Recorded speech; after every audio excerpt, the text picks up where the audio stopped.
Shabbat Shalom Nicole. Shabbat Shalom Nicole. Toda Yah for allowing us to see another Shabbat day. Prayfully we'll see many, many more. Can you read the psalm for us this morning, Bain? Yep. Toda. Can you read it in Hebrew? No. Okay. I like the answer was direct and Okay. Go ahead. Tehillim. Zadeh Beit Walav. Hallelujah. Hallelujah. It is a good thing to give thanks unto Yahweh, and to sing praises unto thy name, O Massai, to show forth the loving kindness in the morning, thy faithfulness every night, upon an instrument of 10 strings, and upon the psaltery, upon the harp of the song of sound. For thou, Yahweh, hast made me glad through thy work. I will triumph in the works of thy hands. O Most High, how great are thy works, and thy thoughts are very deep. A brutish man knoweth not, neither doth a fool understand this. When the wicked spring as the grass, and when all the work of iniquity do flourish, is that they should be destroyed forever. But thou, Yahweh, art most high forevermore. Flood thine enemies, O Most High, flood thine enemies shall perish. All the work of iniquity shall be scattered, and mine horn shall exalt like the horn of the unicorn. I shall be anointed with fresh oil. Mine eye also shall see my desire on mine enemies, and mine ears shall hear my desire and look at that rise up against me. The righteous shall flourish like the palm tree, he shall grow like a cedar in Lebanon. Those that be planted in the atmosphere of all shall flourish in the courts of Elohim. They shall still bring forth fruit in old age. They shall be fat and flourishing. To show that Yahweh is upright. He is my rock, and there is no righteousness in him. Hallelujah. Hallelujah. This week's portion is called what? It's the other half, right? What is it, Massai? Yes. Okay, Massai. And it starts where? 33. 33? And what? And 1? 33 and 2 through... No. Just 33. So 33 and 1. 33 and 1 through the end, right? Yes. 36? 36. Okay. All right. So... And can anybody tell me what Massai means?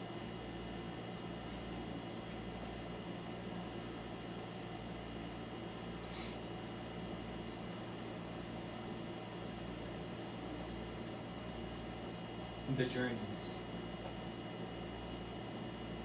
Like, Or is it, wait, is it Massai? Massai, right? No, it's actually Massai. Massai. That's what I see it in here. It's Mem Samek, right? With a what's the thing under it? Segal? No, what's the 2 dots under it? No. 2 dots, one on top of the other. A shua. Shua, right? So that means that stops the sound, right? Mm-hmm. So it's mas a, right? Mm-hmm. Mas a. Mm-hmm. Yes? So that's how it would be pronounced, right? Yes. Okay, so mas a. And what does it mean? Journeys, right? Mm-hmm. Okay. Now we're gonna. This is where we read a lot about where they move from pitched in this place and pitched in that place, and right? Yes. Because now we're talking about remember the book of Bamidbar or Numbers is roughly 38 years of the 40-year journey in the wilderness, right? Because the first 2 years you read in some of Shemot, and the next for the rest of that first 2 years is in Wayikra, right? Yes. And then you go into Bamidbar, and that's 38 years of the time. So most of the time they spent in the wilderness is written in the book of Bamidbar. Because when we get to Devarim next week, Devarim is probably a month. Because Devarim is a overview of all the laws that had been written already. If you look at it, you can match up every law from Devarim in where it was written in Wayikra. Do you understand? Yeah. It's just a reiteration before they go into the land. It's like me telling you, when we first get in the wilderness, don't do this, don't do this, don't do this, don't do this, don't do this, don't do this, don't do this. We go through 40 years in the wilderness. A month before we go into the land, because you can't do that stuff in the land, right? Right. I'm going to reiterate to you. Remember, I told you, don't do this, don't do this, don't do this, don't do this, don't do this, don't do this, don't do this.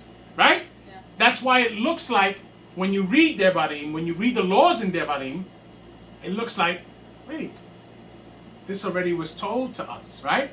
So is something new being given? No. In some situations, more clarity is being given, right? Yes. But all of the laws have already been given to them. It's just a reiteration before they go into the land. Because they don't want to be unprepared. Yes? Yes. That's why the law is supposed to be read. That's why we do the weekly portions. Because the law is supposed to be read to us every year. Right? Yeah. We're supposed to read these laws every year, which is what we do. Even though our portions is broken down from Bereshit, which gives us history, right? Yeah. Then it gives us laws, right? And then we go into certain other books after the first 5 that give us application of laws. Yes? We see them actually doing these things or not doing them. Yes? So that's why the book, going through the book daily is very important. And yearly and weekly as we do, because it gives us a first-hand account of history, laws, and application. Yes? Yes. We understand? Yes? Who's reading the first one this week? I am. All right, let's go. Okay. Midbar, Lamed Gimel Aleph. Hallelujah. Hallelujah! Ele, Massai, Bnei Israel, Asher, Yatsu, Meretz, Mitzrayim, Letzid Otam, Beyad, Moshe, Ve'aharon. Vayiktob Moshe et Motza'ehem, Lemas'ehem al pi Yehovah, Ve'ele Mas'ehem, Lemotza'ehem. Vayis'u Merah Meses, Bakodesh, Harishon, Bakamisha, Asar, Yom, Lakodesh, Harishon, Mimakarat, HaPesach, Yatsu, Bnei Israel, Biyad, Rama, Le'ene, Kal, Mitzrayim. Hallelujah. Hallelujah. These are the journeyings of Bnei Israel, which went forth out of the land of Mitzrayim with their armies under the hand of Moshe and of Aharon. And Moshe wrote their goings out according to their journeys by the commandment of Yah. And these are their journeys according to their goings out. So we're told that Moshe wrote the goings, right? Yes. Okay. Now, granted, he didn't necessarily have to be there writing it, but he could have had scribes who write exactly what he's telling them to write. You understand? Yeah. Tamshi. And they departed from Ramses in the first month, on the 15th day of the first month. On the morrow, after the Pesach, Bnei Israel went out with a high hand in the sight of all the Mitzrayim. So on the morrow after the Pesach, right? Why do they say that? Because the Pesach was the lamb, right? But the lamb is prepared on the 14th day. Do you understand? Yes. Now the 14th day is not a Kwadosh day because killing is taking place. You have to slay the lamb, you have to prepare the lamb, and you're going to cook the lamb, yes? But the 15th day is the first day of Chag Matzah, right? So that is the beginning of the Kwadosh season, right? For that situation, right? Tamshi. For the Mitzrayim buried all their firstborn, which Yah had smitten among them. Upon their Elohim also Yah executed judgments. Now, upon their Elohim, also Yah executed judgment. So now, what is it talking about here, their Elohim? It's funny. Now, we could look at it simply as their king, right? Because that is their leader, yes? Yes. But could it be talking about the Elohim that they were praying to? Could be that too. Tamshi. And Bnei Israel removed from Ramses and pitched in Sukkot. And they departed from Sukkot and pitched in Etham, which is in the edge of the wilderness. And they removed from Etham and turned again unto Pekariot, which is before Baal Zephon, and they pitched before Migdol. And they departed from Pekariot and passed through the midst of the sea into the wilderness, and went 3 days' journey in the wilderness of Etham, and pitched in Marah. And they removed from Marah, and came unto Elim, and in Elim were 12 fountains of water, and 70 palm trees, and they pitched there. And they removed from Elim, and encamped by the Reed Sea. And they removed from the Reed Sea, and encamped in the wilderness of Sin. And they took their journey out of the wilderness of Sin, and encamped in Dophkah. And they departed from Dophkah, and encamped in Alush. And they removed from Alush, and encamped at Rephidim, where was no water for the people to drink. And they departed from Rephidim, and pitched in the wilderness of Sinai. And they removed from the desert of Sinai, and pitched at Kibrot Hatawa. And they departed from Kibrot Hatawa, and encamped at Katsedot. And they departed from Katsedot, and pitched in Ritma. And they departed from Ritma, and pitched at Ramon Paretz. And they departed from Ramon Paretz, and pitched in Libna. And they removed from Libna, and pitched in Risa. And they journeyed from Risa, and pitched in Kehelata. And they went from Kehelata, and pitched in Mount Shafir. And they removed from Mount Shafir, and encamped in Karada. And they removed from Karada, and pitched in Makelot. And they removed from Makelot, and encamped at Takat. And they departed from Takat, and pitched at Tara. And they removed from Tara, and pitched in Mitzkah. And they went from Mitzkah, and pitched in Kashmona. And they departed from Kashmona, and encamped at Masedot. And they departed from Masedot, and pitched in Bnei Yaakan. And they removed from Bnei Yaakan, and encamped at Kor Kagidgad. And they went from Kor Hagidgad, and pitched in Yotbata. And they removed from Yotbata, and encamped at Ebrona. And they departed from Ebrona, and encamped at Etzion Gaber. And they departed from Etzion Gaber, and pitched in the wilderness of Zin, which is Kadesh. And they removed from Kadesh, and pitched in Mount Kor, in the edge of the land of Edom. And Aharon the Kohen went up into Mount Kor at the commandment of Yah, and died there, in the 40th year after Bnei Israel were come out of the land of Bnei. Yes? Okay, Some I was on 38. And Aharon the Kohen went up into Mount Kor at the commandment of Yah, and died there in the 40th year after Bnei Israel were come out of the land of Mitzrayim, in the first day of the 5th month. And Aharon was 123 years old when he died in Mount Kor. What chapter, what verse are you on? 40 now. So now, Aharon goes up to Mount Kor and dies, right? Yes. But we already know he's dead. Right. Because this is just a reiteration, because he's writing this to keep a record of what happened throughout the time that they were in the wilderness. Yes? Yes. Tamshi. And King Arad the Kenai, which dwelt in the south in the land of Canaan, heard of the coming of Bnei Israel. And they departed from Mount Kor, and pitched in Zalmunna. And they departed from Zalmunna, and pitched in Punan. And they departed from Punan, and pitched in Obot. And they departed from Obot, and pitched in Iye Abadi, in the border of Moab. And they departed from Im, and pitched in Dibon Gad. And they removed from Dibon Gad, and encamped in Almon de Blataim. And they removed from Almon de Blataim, and pitched in the mountains of Abarim before Nebo. Now we also know that Abarim is the mountain range, and Nebo is the specific mountain, right? Yes. That's how we figured it out. So Moshe does die in Abarim because that's the mountain range, but he specifically dies on Mount Nebo. Yes? Yes. Okay, Tamshi. And they departed from the mountains of Abarim, and pitched in the plains of Moab by Yarden near Jericho. And they pitched from Yarden, from Beit Yeshimot. What verse was that on? 49. 45. And they pitched by Yarden, from Beit Yeshimot even unto Abel Shittim in the plains of Moab.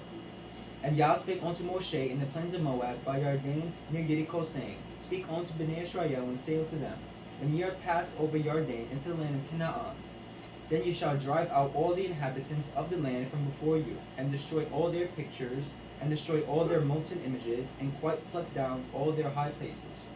So now, why do they do that? It's a process that still is done today. Can you let me get the whole question out? It is the process that's still done today in a manner of war. Okay? So now, why do they do that? To get rid of the past people's, their history and Yes, their teachings. because they are to be eradicated. Okay? We still see that today. The United States went into the Gulf to fight Saddam Hussein and the Iraqi people.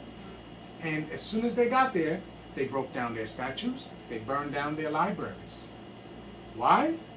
To take away all remembrance of that culture. Yes? Tamshi. 53. And ye shall dispossess the inhabitants of the land, and dwell therein, for I have given you the land to possess it.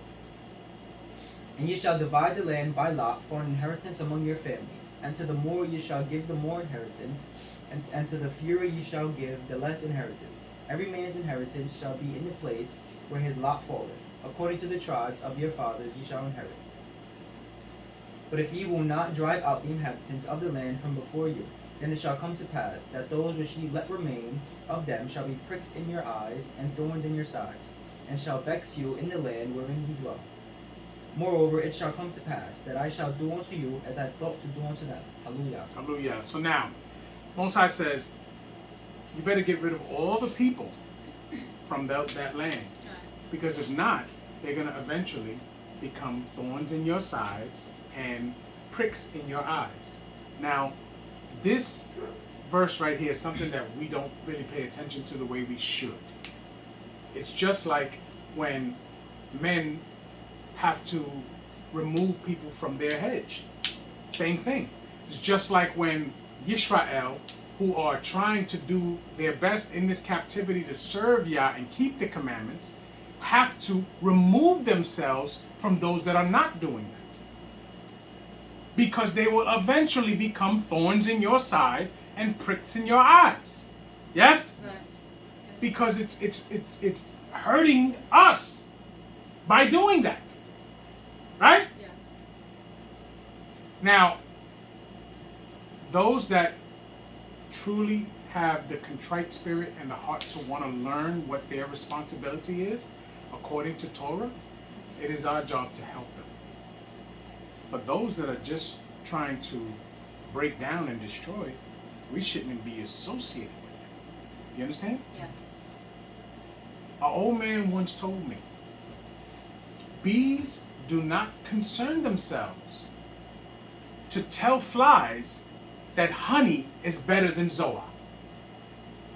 They just don't. Bees understand that honey is better to eat than Zoa, right? So they leave the flies to do what they do. If the flies wanted to learn and say, wait, hold up, honey is better than Zoa, they'll come and ask the bees, how do we get to that? Right? Yes? Yes. So, those of us that understand that serving Yah and keeping commandments is better than everything else, can't concern ourselves with those that choose to do everything else. Now, the ones that truly want to learn how to serve Yah and keep commandments, we are to embrace them. We are to embrace them. Now, discernment is what you use to see who is who. Yes? Yes. And the only way that you begin to discern is if you are connected with serving Yah and keeping commandments. That's how you discern who wants to really get this understanding and who doesn't. And you have to learn how to put them in their proper category. You don't have to hate the one that doesn't want to. You just don't associate with them. because that may influence you in some way or another that you don't want. But we see later on, hindsight being 2020, we know that it does happen to Bnei Israel in the land because they do not get rid of everybody. Yes? Yes. Okay. Who's reading 34? I am. Let's go. For Lamed Dale wa Aleph, hallelujah. Hallelujah. Vadaber Yahovah a Moshe lemor. Zain et Bnei Yisrael ve'amor ta alehem ki atem ba'im el ha'aretz Canaan zot ha'aretz asher tipol lakem bina kala eretz Canaan Libulo, I need help with this one.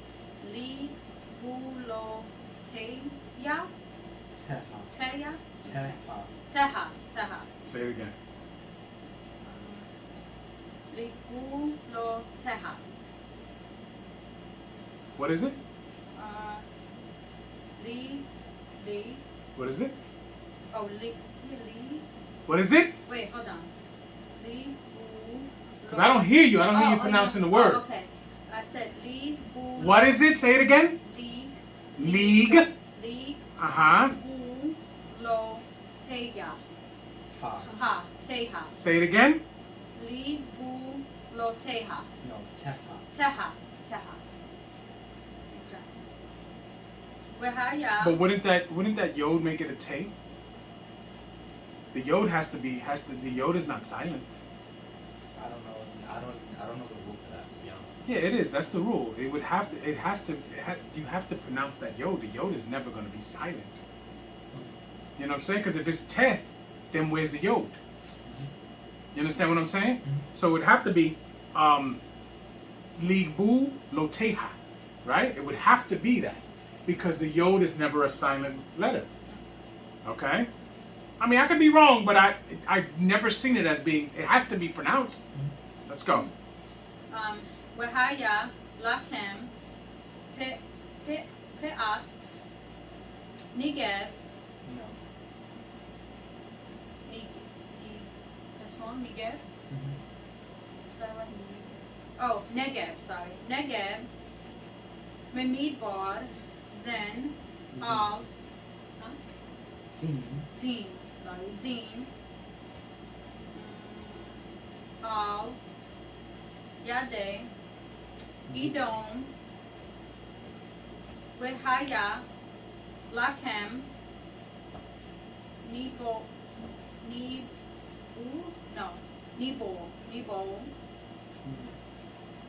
me see. Nebo, how do I pronounce that? Gibul. Oh, Gibul. I'm sorry, I'm getting them confused. Gibul, Negev, Negev. That's because you practice. You practice to recite. You don't practice to learn. That's why I always stop you and I confuse you. But it's a purpose. There's a reason for it. Because I want you to be able to read without reading because you can recite it. Because you practice what you saw. Because you actually stop talking. You actually practice to get better. So that if you open the book anywhere where it's Hebrew, you should be able to read it. But you practice to recite what you read. That's not learning. That is called memorization. You're not learning. You understand? Yes. That's why I have him reading, and you're going to start doing it too this week. A page a day in Hebrew. Just start from the beginning of the book on and read a whole page in Hebrew every single day so that you just get familiar with reading the words. You understand? Do you understand why you have this problem, right? Because you pick a chapter and you read those first 3 verses and you memorize as best as you can those first 3 verses, right? Yes. But if I was to tell you to read verse 4, you would have a problem. Because you didn't memorize verse 4. So in actuality, you're not learning how to read the Hebrew. You're learning how to remember what you just read. Right? Yes or no? Yes. Some shit. Oh, Mikze, Yam, Hamlach. Quidma, hallelujah. He said no. He said no? It's Hamelach and Quaidma. Say it again. Hamelach. Hamelach and Quaidma, hallelujah. Hallelujah.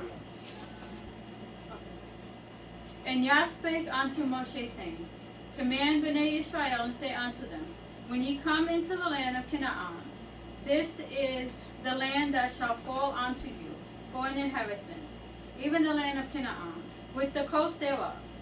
Then your south quarters shall be from the wilderness of Zin, along by the coast of Edom, and your south quarters shall be the outmost coast of the salt sea eastward. And your border shall turn from the south to the ascent of Ard. Akrabim. Akrabim. Akrabim, and pass on to Zin. And the going forth thereof shall be from the south to Kadesh Barnea, and shall go on to, I'm going to say it in Hebrew as well, Khazar Ad Adar, What? and pass to Asmon. And the border shall fetch a compass from Asmon What does it unto say? the river Stop. It says warning, camera failed.